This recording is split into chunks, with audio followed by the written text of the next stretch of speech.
In this film, we will show you how to use exam.net. You can choose to watch the whole film from beginning to end, or skip to the parts that are more relevant for you. I will now take you through the process of creating a test. I'll not deep dive into any of the specific functions at this point, but rather come back to them later on. I begin with signing in as a teacher, and I see my exam list. This is where all the tests and exams that I've created are listed, and they are categorized in folders that I have created and arranged. If I would like to create a new exam, I click this icon, New Exam.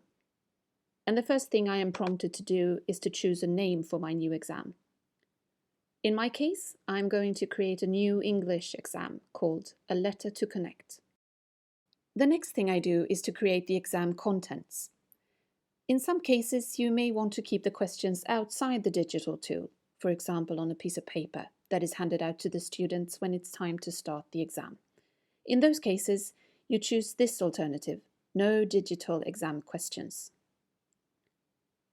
But in most cases, you would want to provide the questions digitally within exam.net. One way of doing that is to enter your exam questions directly into the editor here, writing them, or by copying pasting from a separate Word file or similar. Another option is to upload a PDF file, and that would be my choice in this example. I simply click here, use a PDF file, and attach the file with the test that I want to use. This is a test, an essay called A Letter to Connect. In this next section, I am prompted to set what information the students have to provide when they eventually get to take the exam. There are no students' accounts on exam.net, so the students never have to register an account or remember their password. Instead, which we will see later on, the teacher hands out a code called an exam key for the students to use in order to start the exam. The students enter the exam key, and after that their first and last name, if that was what I chose. So, this is the part where I choose what student information needs to be provided, and this is also where I choose whether or not the exam is to be marked afterwards with the students' names anonymized. That is, if I, the teacher, am not supposed to know whose exam I'm marking, but I will come back to that. So I choose not to anonymize the names at this point. This next section, Student Workspace, is about what tools the students should have access to when taking the test. When starting the exam, the students will enter into a secure mode, blocking them from accessing anything on their devices other than the tools I enable here. Any tools that I enable become accessible for the whole group of students, but you may enable or disable tools on an individual level as well. We will see that later on. Here, I can choose to activate spell check, maybe English dictionary, and speech synthesis. You can also attach additional documents. An example could be that the students are given the task to write a commentary. You may want to attach a file with the text that they are going to work on. It is also possible to attach sound files in this next part of the student workspace options. A range of mathematics tools are available in the secure mode. Calculator, GeoGebra, Desmos, for example.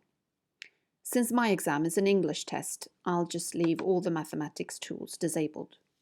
The last part of my exam settings is about the security level of the exam. Basically, there are two levels of security for an exam. There is a lower level and a higher one. If you're using exam.net for the first time with your students and you don't want to go through installing software in advance, this is the applicable option.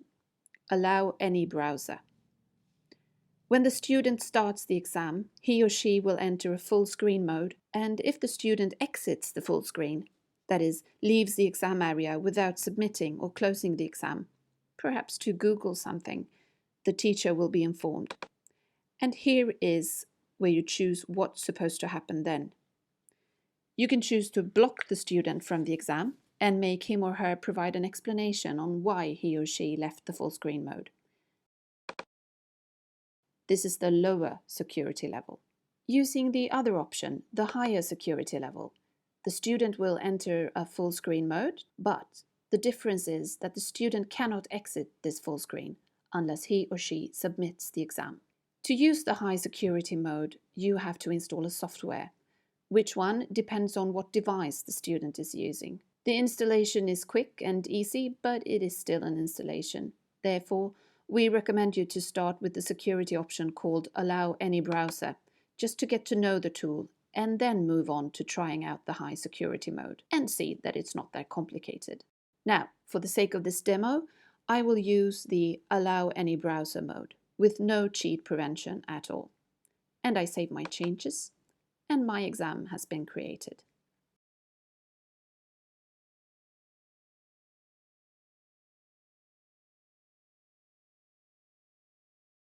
When we created the exam, it was assigned a unique exam key. This is the code that the students use to get access to the exam. So, the students never have to register any accounts, remember their passwords or such. Instead, this is the way it works when it's time to take the test. The teacher opens the exam for the students, and by doing that, the exam is accessible for the students and they can now use the exam key to start the exam.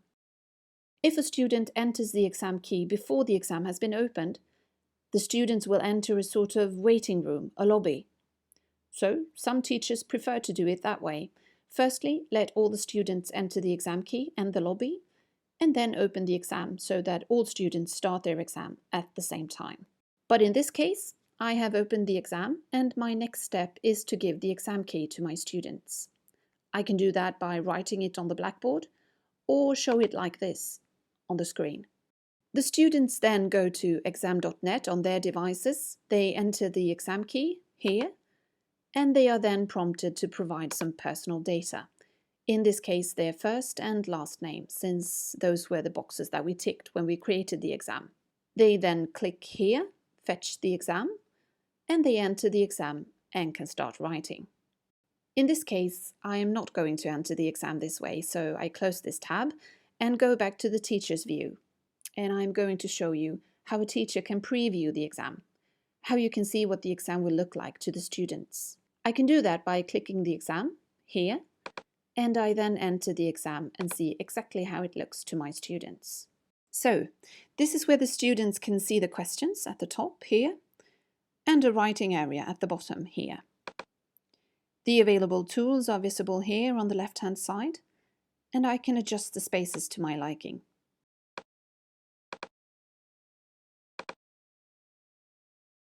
And write my answers down here. To the right, I can see a word counter. Speech synthesis, I select the text and I click the icon. This is where I write.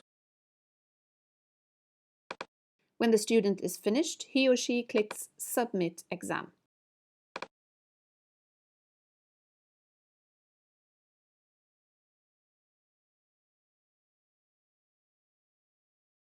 Let's take a further look at the security levels. You can change the security level for an exam by clicking here, Edit Settings. This takes you to the exam settings, and you can edit all settings here. The last section is about security down here, and there is really two levels of security.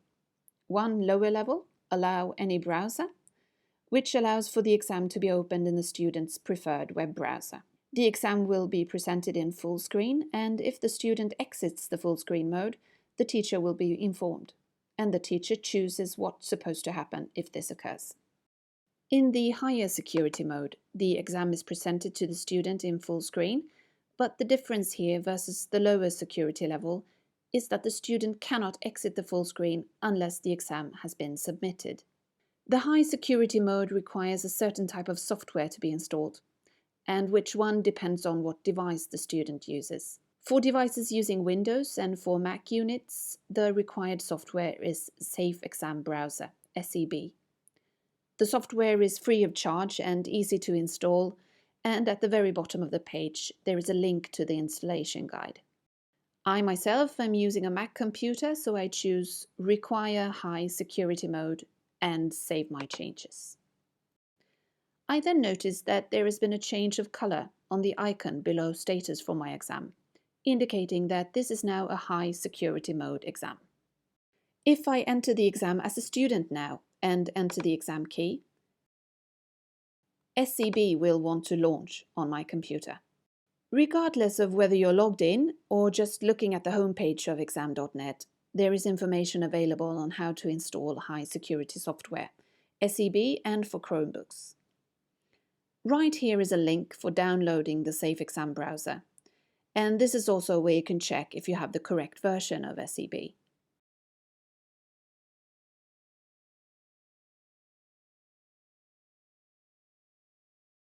During the exam, the teacher can monitor the exam. I'm going to show you what it looks like by choosing an exam with many students. There are two icons here, surveillance and results, and they both take you to the same view, this monitoring view. In this view, you can see the students, and in this case, there are green check marks next to all the names, indicating that the exam has been submitted, but it doesn't affect what I'm going to show you. During the exam, while the students are writing their answers, you can adjust the settings on what tools should be accessible on an individual level. Click the name of a student and you see exactly what tools are available for that student. You can enable new tools or disable tools that were chosen on a group level earlier on. You can also monitor the student's text, how it evolves at different points in time. And you can see this individual exam key. The individual exam key is used by a student to resume an exam that has been closed down, for example, if the student's computer broke down while taking the test, and the student has to continue the exam using another device. The student then starts the new device, goes to exam.net, and enters the individual exam key and resumes the exam. It doesn't necessarily have to be something as dramatic as a broken computer for the individual exam key to come in handy. Maybe you would like the students to take a test that spans multiple locations. You can then hand out individual exam keys for all of the students. If you click to the exam level, look down here, you will find individual exam keys for all the students. It is also possible to set a timer for the exam, if you would like for the students to see how much time is left before they have to submit the exam. The timer doesn't enforce the submission, so the exam isn't automatically submitted when the time is up. To enforce submission for the students, you click here.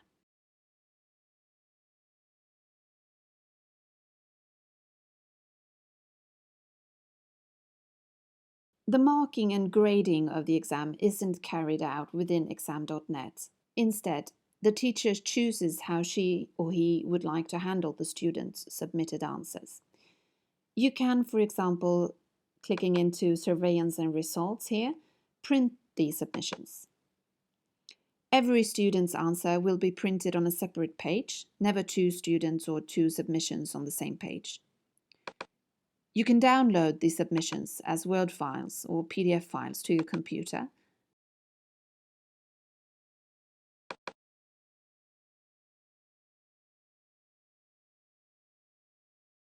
Or export them to OneDrive or Google Drive. What happens then is that a folder called exam.net is created on the drive, along with a subfolder titled exactly as the exam. In that subfolder, each student's submitted answer will be stored as a separate file.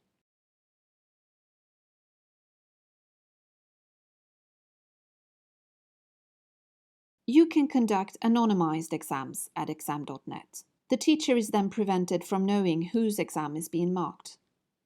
If you would like to use the anonymization function, you enable it when creating the exam, but you can also enable this feature at a later stage, which I will now show you. I click here for the exam settings, enable anonymization here, and save my changes. I can see that a small icon has appeared, a little agent below the word status, indicating that the exam is anonymized. For the student, everything looks just as it did before. You enter the exam key, your personal data, you take the exam and submit the answers. But to the teacher, some things have changed. If I, as a teacher, go to this view, surveillance and results, The monitoring view looks just as before. I can click a student name and check the settings regarding tools, etc. But if I click here to see the student answer, I can no longer see what the student has written. I can see that the student has begun writing something, and also this button has appeared, allowing me to switch from surveillance mode to results mode.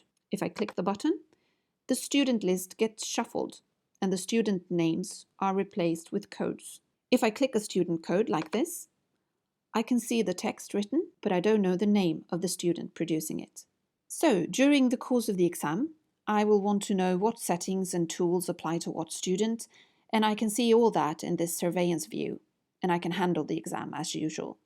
When the exam is done and the students have submitted their answers, I print or export the answers, whichever suits me best.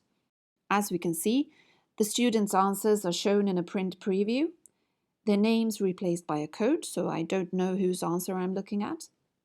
And you can also see that a QR code has appeared up here in the top right corner. So what I do is that I print these student texts, I'll mark them and grade them, and when I'm done, I will go back to my exam list and click the dots to the right. I will get a drop-down menu where I can choose to reveal the students' identities. I click to the exam again, and I will just show you this icon, Anonymous Identities, where you can get a list of what code belongs to what name. I can use that, but I can also use this QR code for each text. If I point my camera on my phone to the QR code, I will see who the text belongs to.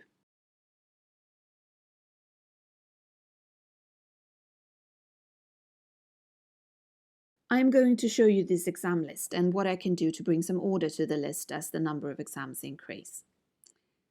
I can create folders for my exams. For example, maybe I would like to create a new group here called English, and I pick a color for that folder.